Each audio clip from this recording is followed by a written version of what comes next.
what you learned, if you're my age, what you learned in school, under certain teachings and certain vocabulary, means something totally different to your children and grandchildren.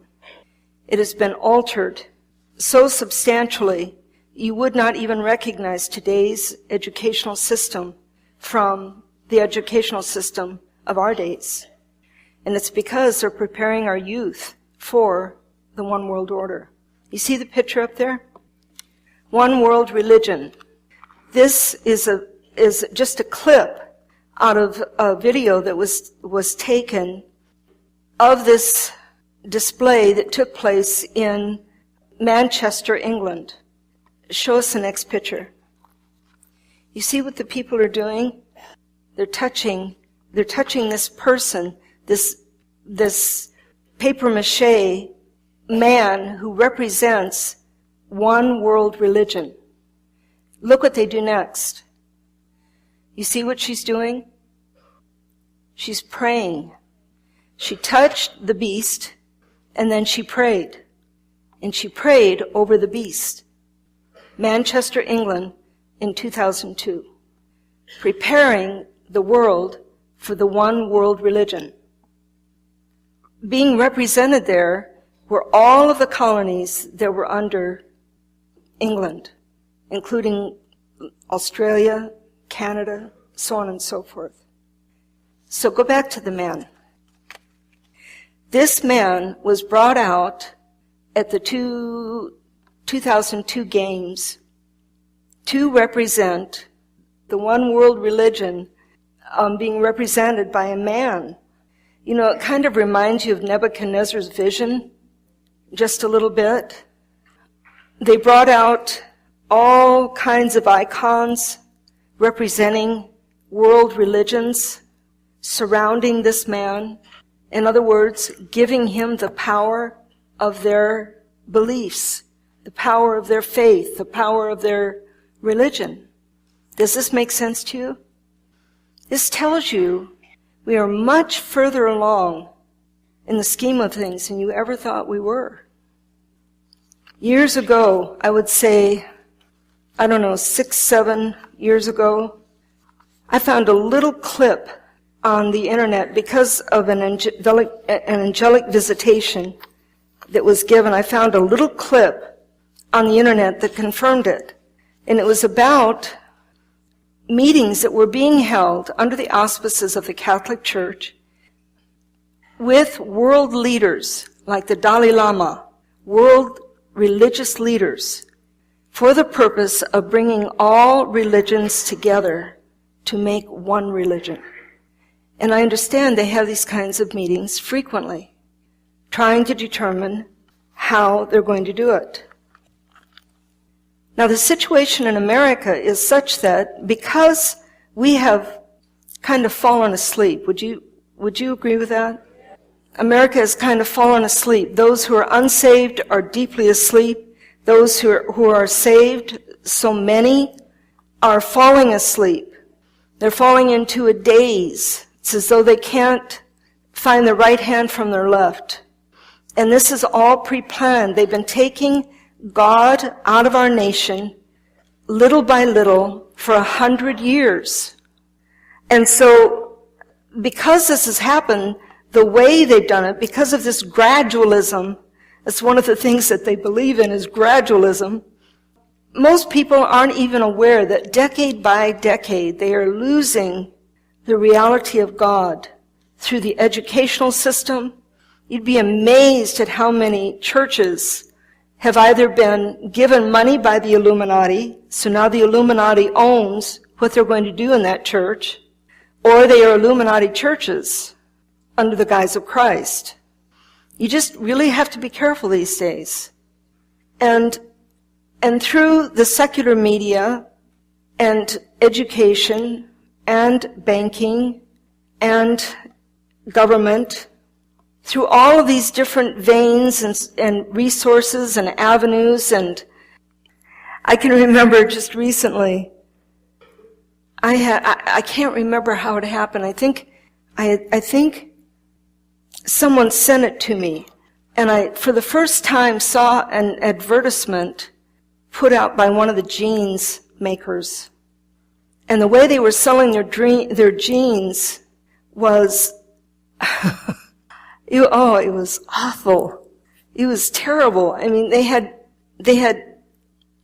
teenage kids doing things that you would not allow your teenage children to do. It was horrible. The sexual connotations of these advertisements. And I called my daughter and I said, do you know, I think it Lee's Jeans or somebody like that. I can't remember. Very popular jeans makers. Oh, Levi. Yes. And I said to her, do you know what they're doing? Are you aware of the commercials that these people are putting out or going to put out? She said, Mom, they're doing it for years. I said, for years? Well, I mean, now they're even advertising how they want your kids to grow up.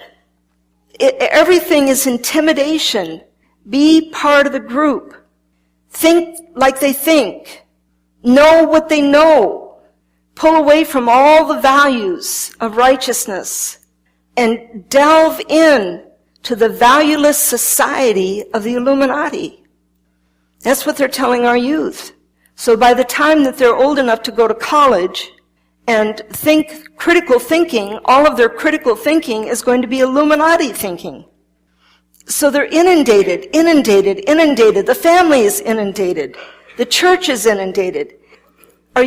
Do you know that Rockefeller paid colleges, Bible colleges, to put certain curriculum in their universities to affect the religious theology that was coming out of those colleges to neutralize the faith of those who attend, to turn them away from true Christian values into a field of compromise.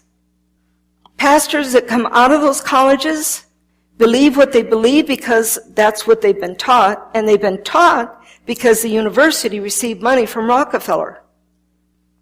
Into the church they go, and it's very deliberate. They've got to neutralize the church. They have to. They cannot win if they don't. The thing that the Illuminati fears more than anything else is the praying church. They admit it. They know and understand if you pray, they lose. If you pray in faith and pray in wisdom and in knowledge, they will lose for sure. Now, we've been working on this for, how many of you have attended 4 or more gatherings over the years? Good for you. Good for us. Good for America. We've been praying systematically, methodically, line upon line, as the Lord has given us in visions and in dreams, only about the issues that He told us to pray about.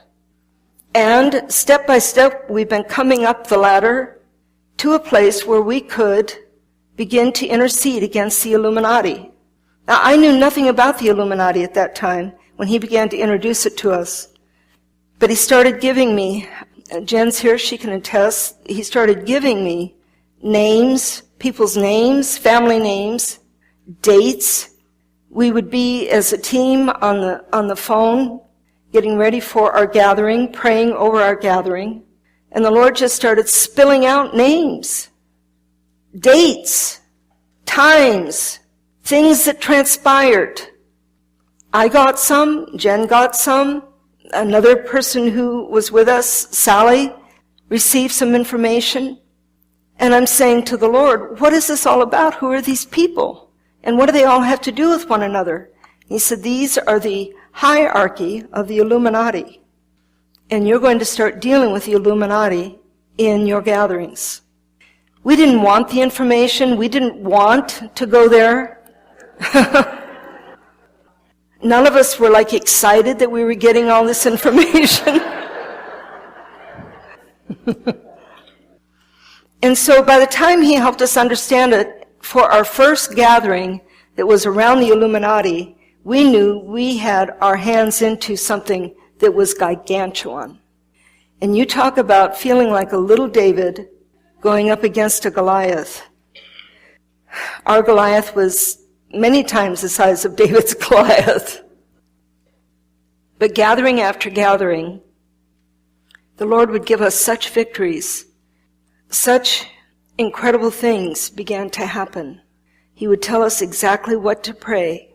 Please write that down, what to pray. He would tell us how to pray. He would tell us when to pray. He would tell us why to pray. And as we obeyed, sometimes it was prayer. Sometimes it was a step of obedience. We had to do something, prophetic to break strongholds of the Illuminati over the country.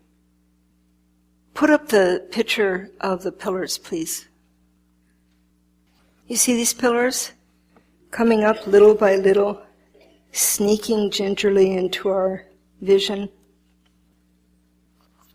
Okay, the pillars of the Catholic Church: banking, politics, education, Catholic Church, media, intelligence agencies, and business. We started hammering away at these pillars. If you just break one pillar, you're going to get some value. But if you